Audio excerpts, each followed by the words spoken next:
आहे मठी मी पहिले बी एक व्हिडिओ टाकलेला हा वेगळी बनवली तुम्ही आवाज ऐकला ना किती कुरकुरीत झालेली एकदम कुरकुरीत झालेली एकदम याच्यासारखी आणि एकदम तेल बी कमी लागतं याला तर हे आता ही मठी मी तयार केलेली चला मग बघूया याच्यासाठी काय काय साहित्य याच्यात मी एक नवीन फ्लेवर टाकलेला आहे तर चला मग बघूया हे मी माप जे तुम्ही रेग्युलर माहिती असेल तुम्हाला 4 प्रकारचे तर मी सगळ्यात मोठं जे माप आहे ते घेतलं ते मी जवळजवळ 2 ते 3 कप घेतले ते जवळजवळ मी 2 ते 3 कप घेईल आणि हे बघा इथं एक घेतलं आता हे दुसरं घेतलं हे बघा हे दुसरं त्यानंतर मग हे तिसरं मी माप घेतलं 3 पूर्ण नाही घेतले हे अर्धच घेतलेलं आहे म्हणजे 2.5 माप घेतलेले ते मी तर एवढं मी घेतलेलं आहे आणि त्यानंतर मी हे आता सगळं चाळून घेईल आधी एकदा आणि नंतर मग परत हे करून घेईल चाळायचं म्हणजे एकच आहे की ते चांगलं येतं फ्लेवर बस एवढंच असतं हे चांगलं चाळून घ्यायचं त्यानंतर मग त्याच्यात मग आपण बाकीचं चाळायचं एकच कारण की काही निघायला लोक एवढंच असतं दुसरं काहीच नाही बघा मी व्यवस्थित चाळून घेतलेलं आहे सगळं आणि तुम्ही बघू शकता काहीच निघालं नाही पण मग चाळलं का त्याच्याने चांगलं येतं आणि काही असलं तर ते निघून जातं त्यानंतर इथं मी चवीनुसार मीठ टाकलेलं आहे तुमच्या टेस्टनुसार तुम्ही मीठ टाकू शकता त्यानंतर मग मी इथं टाकते आता ही व्हाईट पांढऱ्या कलरची तीळ आहे ती टाकली 2 चम्मच त्यानंतर मग मी काळी तिळी टाकेल 2 चम्मच त्यानंतर ही काळी तिळ आहे ती 2 चम्मच टाकली आणि ती 2 चम्मच टाकल्यानंतर ती आणि त्यानंतर मग मी इथं कस्तुरी मेथी टाकेल तुमच्या टेस्टनुसार तुम्ही टाकू शकता मी इथं भरपूर टाकली कारण की मला ते कस्तुरी मेथीचं जे फ्लेवर आहे ते मठीमध्ये यायला पाहिजे म्हणून मी भरपूर टाकली आणि त्यानंतर मग इथं मी ना तूप गरम करून घेतले हे जे सगळ्यात छोटं माप आहे ते घेतलेलं आहे एक घेतलेलं आहे अगर तुम्हाला कमी वाटत असेल तर तुम्ही अजून टाकू शकता मी ते नंतर जेव्हा मिक्स करून घेईल तेव्हा मी टाकणार आहे तर मग आता हे सगळं मी आता मिक्स करून घेते आणि त्यानंतर मग बाकीचे साहित्य तुम्हाला सांगते की अजून काय काय टाकायचं आहे हे आता चांगलं मिक्स करून घ्यायचं आणि एकदा हे करून घ्यायचं आहे बघा इथं मी एक मस्त बघा ते सगळं मिक्स करून घ्यायचं कारण की तिथं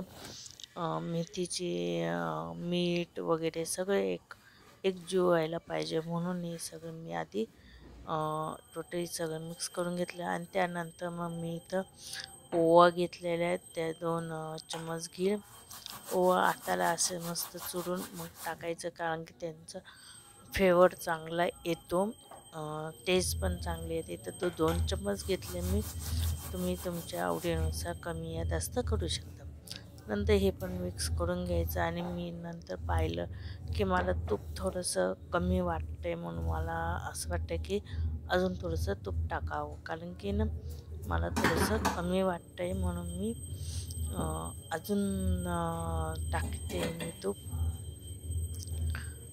थोडंसं अंदाजे थोडंसं टाकलं मी तूप कारण की मला थोडंसं कमी वाटत होतं तर मग इथं मी आता हे टाकून घेतलं आणि नंतर मग याच्यात थोडं पाणी टाकून आपण हे करून घ्यायचं मिक्स करून घ्यायचं हे चांगलं आधी मिक्स करायचं आणि मग नंतर मग पाणी थोडं पाणी टाकून सगळं एकजीव करून घ्यायचं हे बघा या पद्धतीने सगळं मिक्स करून घ्यायचं आहे हे बघा हे मस्तपैकी आता सगळं एकजीव झालेलं आहे तुम्ही बघू शकता आणि त्यानंतर मग मी याच्यात हे करून घे हे बघा मस्तपैकी सगळं एकजीव करून घ्यायचं आहे सगळं मिक्स करून घ्यायचं आणि नंतर मग आता इथं मी थोडं थोडं पाणी टाकून तो एक गोळा तयार करून घेईल, जसं आपण पोळींना वगैरे करतो त्या हिशोब पद्धतीने. पण मग तसं टाईट पण नाही आणि जास्त सैल पण नाही ठेवायचं, मिडम ठेवायचं. कारण की जास्त टाईट ठेवला तर तुम्हाला जर जाईल, मऊ ठेवला तर ते आकार व्यवस्थित येणार नाही. याच्यासाठी ना टाईट ना हे व्यवस्थित ठेवायचं. हे बघा इथं थोडं थोडं पाणी टाकून आपण मिक्स करून घ्यायचं व्यवस्थित. त्यानंतर मग माझा इथं गोळा तयार आहे आणि आम्ही अजून थोडंसं जोळून घेईल मस्तपैकी. आणि त्यानंतर मग इथं मी कमीत कमी 15 ते 20 मिनटासाठी झाकून ठेवून देईल एक्स करायला. थोडंसं मऊसर होईल. इथं 15-20 मिनटं मी इथं ठेवून दिलं आणि त्यानंतर मग मी परत एकदा चेक केलं.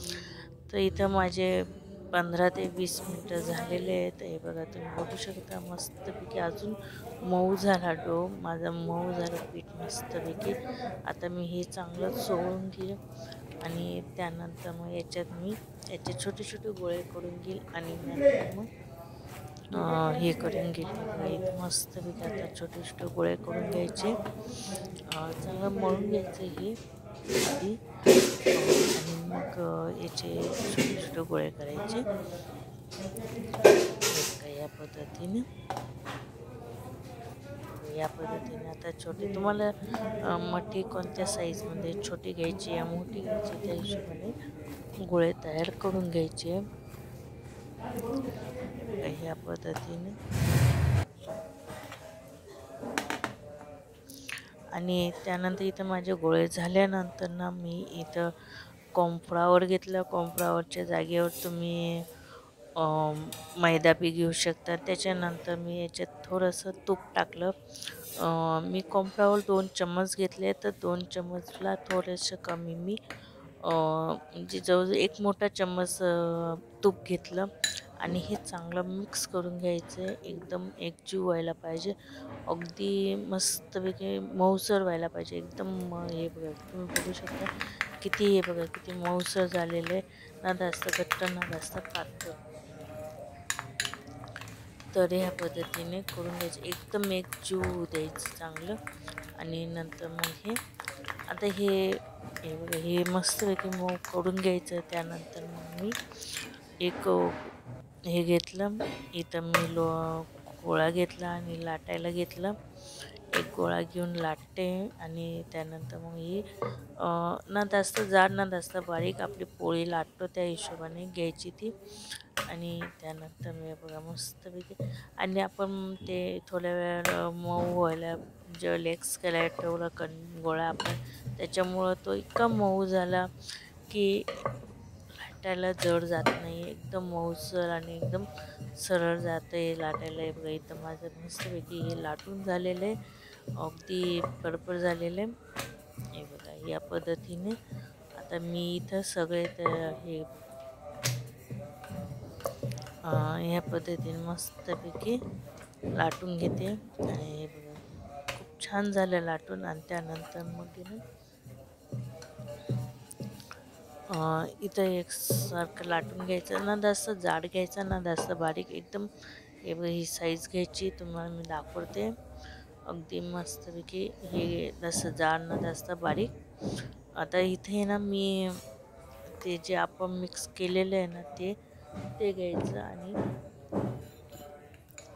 हे बघा हे जे मिक्स करून घेतले ते थोडंसं लावून घ्यायचं आणि हाताने असं मस्तपैकी पसरून घ्यायचं, थोडंसं टाकून घ्यायचं आणि हाताने मस्तपैकी पसरून घ्यायचं आहे हळूहळू. मस्तपैकी हे बघा एकदम हळूहळू पसरून घ्यायचं. हे बघा ह्या पद्धतीने आणि हे बघा ह्या पद्धतीने मस्तपैकी पसरून घ्यायचं.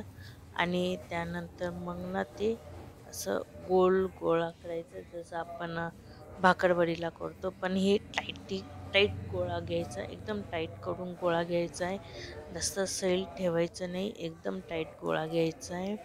आणि त्या पद्धतीने हे बघा या पद्धतीने मस्तपैकी टाईट घ्यायचं, जास्त सैल ठेवायचं नाही आहे. हे बघा या पद्धतीने, हे बघा या पद्धतीने थोडंसं लागलं गोल करून घ्यायचं आहे. आणि त्यानंतर मग सुरी घ्यायची आहे. सुरीने मस्तपैकी आपण आता ज्या हिशोबाने पाहिजे त्या हिशोबाने कट मारून घ्यायची, कट करून घ्यायची. जसं आपण भाकरवडीला कट करतो त्या पद्धतीने कट करून घ्यायचे. आणि त्यानंतर मग हे बघा या पद्धतीने मस्तपैकी कट करून घ्यायचे. आणि एकदम हलव्या हाताने कट करायचे, जास्त जोर द्यायचं नाही तर मग आकार बदलू शकतो आपला. त्याच्यासाठी एकदम हळूवार पद्धतीने करायचं, जास्त जोर द्यायचा नाही आहे याच्या. या पद्धतीने मस्तपैकी आपले झालेले. आता मी तुम्हाला एक दाखवते. हे बघा या पद्धतीने किती छान झालेले बघू शकता तुम्ही. आणि इथे थोडंसं प्रेस करायचं, जास्त प्रेस नाही करायचं, थोडंसं प्रेस करायचं. हे बघा या पद्धतीने जास्त नाही घ्यायचं, प्रेस नाही घ्यायचं जास्त नाही, थोडंसं अल्लर प्रेस करायचं. आता इथं मी सगळे करून घेतलेले आहेत आणि याच्याला आता थोडं अल्लर हाताने लाटून घ्यायचे. ते बघा या पद्धतीने जास्त बारीक बी नाही, जास्त जाड बी नाही ठेवायचं, एकदम बारीकच ठेवायचं जवळजवळ. पण मग जास्त बारीक पण नाही, म्हणजे ते टिअर आहेत ना ते आपल्याला बरोबर दिसतील. या पद्धतीने लाटून घ्यायचे. आणि हे बघा या पद्धतीने सगळे करून घ्यायचे. खूप छान येतात आणि खूप सुंदर झाले माझे वाले मठी. आणि तुम्हाला एक सांगते, अगर ते निघत असेल ना तर मग तुम्ही थोडंसं मैदा लावून घ्यायचा, म्हणजे ते निघणार नाही. थोडासा मैदा लावून लाटा, म्हणजे ते लेयर निघणार नाही अगदी. हे बघा या पद्धतीने मस्तपैकी झालेले. हे बघा मी तुम्हाला दाखवते. मस्तपैकी या पद्धतीने तुम्ही लाटून घ्यायचे सगळे. हे बघा या असं कधी निघत असले ना तर तुम्ही थोडासा मैदा लावून लाटा, म्हणजे मग ते निघणार नाही. हे बघा इथं मी अजून एक पोळी करून घेतली आणि त्यानंतर मी अजून परत ते लावलं. आणि आता ना मी तुम्हाला एक हे सांगते, इथं आहे ना आता तुम्ही वाटलं तर ना थोडासा मैदा बी इथं याच्या टाकू शकता, त्याच्याने बी खूप छान येतात. मैद्यावरून हे केलं का. हे बघा इथं हे लावलं मी आधी आणि नंतर मग त्याच्यावर ना थोडासा मैदा हे टाकून देईल, म्हणजे थोडासा टाकायचा, खूप जास्त नाही टाकायचा. आणि मग लोड करायचं आणि मग नंतर ते कट लावून लाटून घ्यायचे. हे बघा टाईट घ्यायचं, हे पण एक लक्षात ठेवायचं, खूप टाईट घ्यायचं, जास्त सैल घ्यायचं नाही, एकदम टाईट घ्यायचं. हे बघा या पद्धतीने मस्तपैकी घेऊन घ्यायचं आहे. खूप छान येतं आणि खूप सुंदर बी लागतात हे. बघा या पद्धतीने नंतर मग कट मारून घ्यायचे या पद्धतीने. आणि नंतर मग आपल्या नेहमीप्रमाणे थोडंसं प्रेस करून सण लाटून घ्यायचे. इथं मी आता थोडासा मोठा गोळा घेतला. हे बघा या पद्धतीने तसेच करायचे, दाबून घ्यायचे आणि लाटून घ्यायचे. म्हणजे याच्याने कसं ते निघणार नाही, आणि निघाले तर तुम्ही ना मैदा लावून लाटा, म्हणजे मग ते निघणार नाही. तसं परत या पद्धतीने हे बघा खूप छान झाले माझे. ह्याच पद्धतीने आता मी सगळे करून घेते आणि मग सगळे केले की मी तुम्हाला दाखवते. इथं माझे सगळे मोठे तयार येते बघा, तुम्ही बघू शकता. खूप छान झाले आणि एकदम कुरकुरीत आणि मस्तपैकी झालेली. तर चला मग आता यांना तळून घेऊया. तळायला मी इथं ऑलरेडी आधीच तेल ठेवून दिलेलं होतं. आणि नंतर याच्यात आपण मठ्ठे टाकून मठ्ठे टाकले मी. मस्तपैकी तेल चांगलं गरम पाहिजे, म्हणजे तुम्हाला ते छान येतात आणि लगेच वरती येतात. आणि एक गोष्ट ते खाली वर करत आणि एक साईडला खूप लाल होऊन जातं आणि एक साईडला खूप पांढरं होतं, त्याच्यासाठी खाली वर करा आणि म्हणजे ते आपल्याला घेऊन या पद्धतीने मस्तपैकी करून घ्यायचं. त्यानंतर छान वरती आल्या, छान कलर बी येतो, त्यांना ऑइलिंग होतं. मी आता सगळे खालीवर सगळे खालीवर करायचे, म्हणजे एक साईडला लाल होतील आणि एक साईडला त्याच्यात पांढरे राहतील, म्हणून आता खाली वर करत राहायचे आणि एकसारखे आपले तळले जातील आणि सगळ्यात त्यांना कलर एकसारखा येईल आणि खूप सुंदर दिसतं, खूप छान वाटतात हे. खूप म्हणजे इतकं छान वाटतात ते. या पद्धतीने सगळे करून घ्यायचे. हे बघा, तुम्ही बघू शकता मस्तपैकी कलर येतोय त्यांना, हळूहळू कलर येतोय. आणि मी गॅस मिडियम ठेवलेला आहे. मिडियम गॅसवर करायचं आहे, जास्त फुल गॅस ठेवायचा नाही आहे. मिडियम गॅसवरच तळायचे. त्याच्यावर मस्त माझे मस्त कलर येते, तुम्ही बघू शकता किती छान कलर आलेला आहे त्यांना. खूप छान कलर आलेला आहे आणि हे बघा खूप छान वाटतोय. हे बघा मस्त किती छान झाले, कलर येतोय, खूप सुंदर कलर आलेला आहे. तुम्ही पाहू शकता असाच कलर द्यायला पाहिजे. अजून थोडंसं गोल्डन होईल आणि काढून घेईल. अजून थोडंसं गोल्डन व्हायला पाहिजे आणि तुम्ही काढून घेताना बघू शकता मस्त कलर आलेला आहे. खूप छान कलर येतोय, तुम्ही बघू शकता किती छान कलर आलेला आहे. याच पद्धतीने मी अजून पूर्ण हलवून करून घेईल, तळून घेईल आणि मस्तपैकी गोल्डन फ्राय तळून घेईल. बघा इथं मस्तपैकी माझे गोल्डन कलर आलेला आहे. हे बघा मस्तपैकी गोल्डन कलर येऊन गेलेला आहे. अजून 5 मिनटं मी तळेल आणि नंतर मग त्यांना काढून घेईल. आता तुम्ही बघू शकता आणि तुम्ही बघू शकता आवाज किती छान आवाज येतो, एकदम आवाज कुडकुडीत आवाज येतोय, असाच आवाज यायला पाहिजे. आता मी हे काढून घेतले आणि अशा पद्धतीने मी सगळे तळून घेईल आणि नंतर मग तुम्हाला दाखवते. बघा मी अजून परत टाकते, ते मी तुम्हाला तळताना दाखवते. बघ काही तिळ निघून गेली जी. तर मी अशाच पद्धतीने सगळे मस्तपैकी तळून घेईल. गोल्डन फ्राय होत नाही तोपर्यंत खूप छान झालं मला. म्हणजे ना टेस्ट त्यांची खूप छान येते, एकदम कुरकुरीत आहे. चहाबरोबर, त्याबरोबर सॉसबरोबर, किती सॉसबरोबर कशा प्रकारे ग्लास खाऊ शकतो. त्यांना मफिनला खूप सुंदर लागते. माझ्यामध्ये तर छान लागते. चिली स्पाइसबरोबर खूप छान, सोया सॉसबरोबर खूप सुंदर लागते ते खायला. अगदी तिखट, गोड, आंबट, वाव मस्त खायला खूप छान वाटतात. तर चला मग अशाच पद्धतीने मी आता सगळे मस्त गोल्डन फ्राय तळून घेते आणि मग संध्याकाळी चहावर पण मस्त चटणी खायची.